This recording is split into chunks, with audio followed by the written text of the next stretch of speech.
Use hashtag NBA to have your questions featured on today's show, and in the future, use hashtag NBA so we can answer those questions as best as we can. I'm sure there's a lot of questions from you guys coming through. We're in the conference finals. We got free agency coming up. The draft is just around the corner. We're going to be live for all that stuff. All of it. Here on youtube.com/chatsportstv. So stay tuned for all that moving forward. Let's start with Joji Joestar. Joji Joestar. Marty McBuckets. If the Mavs are able to get Kemba, what would the lineup look like next year? I'll take this one. So Kemba Walker is obviously your starting point guard. And then you put Luka Doncic probably at the 2. And then things kind of become, Kristaps Porzingis is going to be your 4. And then you got to figure out what you're going to do with the rest of the lineup. Dorian Finney-Smith, I think, would be nice to bring back and have that defensive presence at the small forward position. And then Dwight Powell, even though he opted out, everyone expects him to be back in Dallas, probably your rim-rolling 5. And you kind of play a center by committee kind of thing in Dallas. Kristaps is your main big man, but then you get Dwight Powell, Maxi Kleber coming back, and then maybe sign a couple lower-tier guys too. Yeah, I'll say it becomes positionless at that point, right? Because with Kemba and Luka, they're kind of sharing the playmaking duties there. You could see Hardaway be kind of the quote-unquote shooting guard in the starting 5, although I'd rather see him come off the bench. But that's kind of what you're looking at if the Mavs are able to get Kemba. I think they'd like to sign a 3-and-D type player as well. Where do you think Kemba pushes them in the West? If it's like the same core plus Kemba same with core Kristaps, plus Kemba. I think it's a playoff team. I'm not ready to say that's a top 4 in the That's West. You don't, just too many questions around how healthy Kristaps is. So I'll say comfortably a playoff team, 6 through 8, somewhere in the West. All right, let's go to X-Man. Will the Lakers season be successful next year? Very broad there. I mean, yeah. It depends on what you define as successful, right? I mean, the first step is you can't miss the playoffs 2 years in a row with LeBron James on your team. So if that's your level of success, I'd be surprised if he wasn't in the playoffs for a second straight year. Now, if your grading success is making the conference finals, then you're probably going to be disappointed. I just think the West is that loaded. So depends what your level of standards are there. Yeah, I agree. I think they're definitely getting back to the playoffs. We'll see what happens. It'll be interesting there. And obviously going to try and trade for Anthony Davis. Saxon Miller. Is Curry a top 10 player of all time, and is he ever going to win another MVP? I think it's no and no. I think he's maybe the best shooter of all time. To be a top 10 player of all time, one, not a very good defender. I mean, average at best. Decent steals guy, but has trouble staying in front of defenders. If you watch Golden State closely, they try to hide him on defense for sure a lot of times. Not the best ball distributor. He's got great handles, obviously. All-around scorer, he's as good as it gets we've probably ever seen at the point guard position.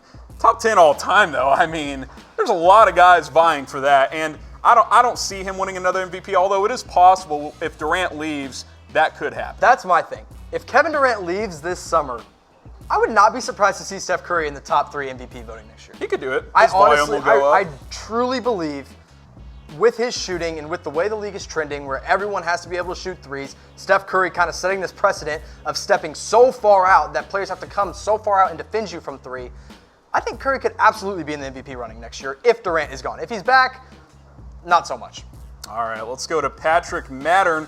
Kyrie going to Boston? Well, he'd be staying in Boston. I still think there's a better chance of that than the pundits are saying. I don't think it's a done deal that he is just leaving Boston. Obviously, we went through the rumor it could be going to the Lakers.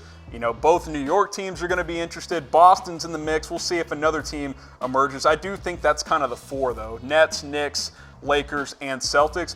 I think the Celtics are firmly in the mix. I'll say this. If Durant's going to the Knicks, Kyrie's going to the Knicks. Absolutely. I think that's an all-or-nothing type deal there. I'm going to disagree with you about it's more likely that he goes to Boston. I think it's much more likely that he leaves. I think he's at a point where he ruined a relationship with the fans so bad, and he ruined a relationship with that media so bad that he would have to do something incredible for Boston next year, like push them into the Eastern Conference Finals, like push them into the NBA Finals. And I don't think he wants that weight on his shoulders again. So I think he's leaning to leave Boston. Jimmy, twisting my words, I said it's much more likely that he could stay. That's what I heard. People are saying it, but we like to mix things up here at Chat Sports. Let's go to Buona Beast. What are going to be the goals for the Nuggets this offseason? I'll say this. Number one goal is get Michael Porter Jr. healthy. Yeah. If Michael Porter Jr. is healthy, he has a chance to threaten Zion Williamson's Rookie of the Year case next year. Now, that's way off. We don't know what everybody's rookie stats are going to look like. But if Michael Porter Jr. is healthy, they have that extra wing scorer. I think that's the number one thing they need. I'd say shooting is a big thing for the Nuggets, too. Jamal Murray was a good shooter. Monty Morris, good shooter off the bench. But got to get some shooters. You got to get a wing threat like Michael Porter Jr. Well, another thing to keep an eye on with the Nuggets is they have a team option for Paul Millsap worth $30 million. Would not be surprised if they opted out and used that money elsewhere. I don't see them getting a big name type of guy, but maybe you bring in 2 mid-tier type of players to help create even more depth. So we'll see what happens with the Nuggets there. Let's go to Trap House. Is Mitchell, Knox, RJ Barrett, and a couple of first-round picks for Anthony Davis realistic?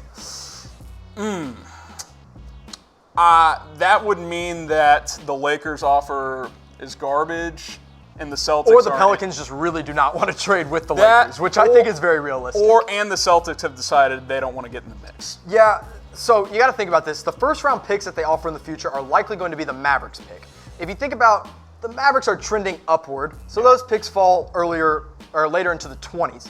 So maybe the number 3 overall pick. I think it's one of the better trade packages that can be formed for Anthony Davis. I've said this all on. I think it's Boston's to lose. If they want Anthony Davis, they can get him. They have the most assets. They have the most group of young players. Obviously, the Pelicans don't want to move him to LA. So I think the Knicks are probably that second team with a realistic shot. So I think that would be a decent package if Boston doesn't give them a good offer. I'd agree. Chris Jones, do you think the Wizards should trade Beal? I do, just because they're in a weird place. They're in NBA purgatory. That's what I like to call where the Wizards are right now. They've got a couple of nice players, but they have no real shot of actually winning. So you're kind of stuck in the middle where you're fighting for the bottom end of the East. And what does that really accomplish? Right. Not much. I mean, yeah, you always want to be in the playoffs, but if you're going to lose in 5 games in the first round, then what are you really doing in your direction as a franchise? I think they should definitely consider moving him, especially if you can get a lot of picks for him. Yeah, I think you got to embrace the tank in Washington. I mean, they have, I believe it's the number 8 overall pick. You can get a guy like Kobe White there probably, add another guard to start building on this rebuild that they have going that hasn't really set in quite yet. Bobby Portis is a free agent for them this summer, so not a lot to build on in Washington, especially with John Wall and his weird injury that's going to keep him out for a long time. Absolutely. Knicks, 70 and 73. Will the Knicks get Curry and AD and RJ?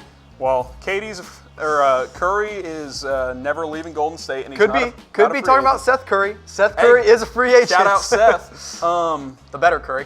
Honestly, all jokes aside, if you got KD and like Kyrie, Seth Curry is a cheap three-pointer off. Yeah, that's great. So if that's what you're going for, Knicks 70 and 73, then kudos on you and sorry on us. But yeah, not if you're talking about Steph, obviously not. I still think that I would make the Knicks the favorite for KD at this point. I definitely still think that is a good possibility there. Me too.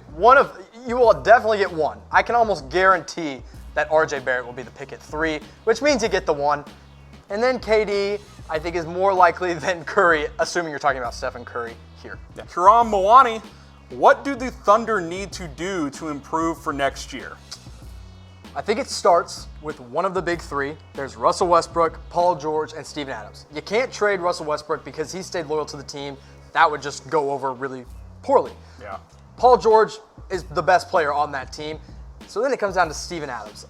I would not be surprised if they look to move Steven Adams. I don't know what kind of value you get in return for him, but you got to shake something up. If you can't do that, you got to sign shooters. This team does not have any shooting depth on it whatsoever. Abrinas was supposed to be that guy, and then he got this weird mystery bug and then never played in the NBA again. And he might not ever play in the NBA again. We still don't know what's going on with Alex Abrinas. So shooting has to be the number 1 thing for the Thunder. Shooting is definitely a priority. Steven Adams, the problem with him is his contract's at like $23 million. Who's taking a big that doesn't do much of anything except for rebound this when he can score around the basket, but it's not like you're playing your offense through him. So you got to find a way to get shooting. They don't have a ton of cap flexibility, so it's going to be a challenging offseason for the Thunder.